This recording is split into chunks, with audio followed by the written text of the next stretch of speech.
Chcel si mať niekedy Discord Nitro, ale nemá si to z čoho zaplatiť? V dnešnom videu ti ukážem, ako získať Discord Nitro úplne zadarmo, bez toho, aby si niečo musel platiť. Takže ešte chcem poprosiť, aby si dal like na to video a odber a môžeme ísť priamo na video. Prvé, čo spravíme, je to, že pôjdeme na túto stránku, kde si stiahneme Vencord. Dostupné pre Linux, Mac a prehliadač, hej. Stiahneme si tento installer, keď máme Windows.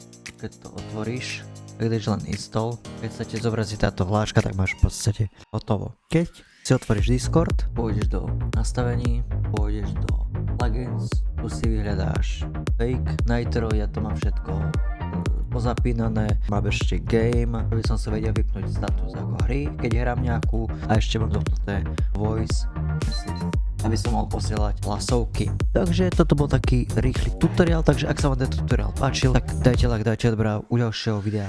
Čau.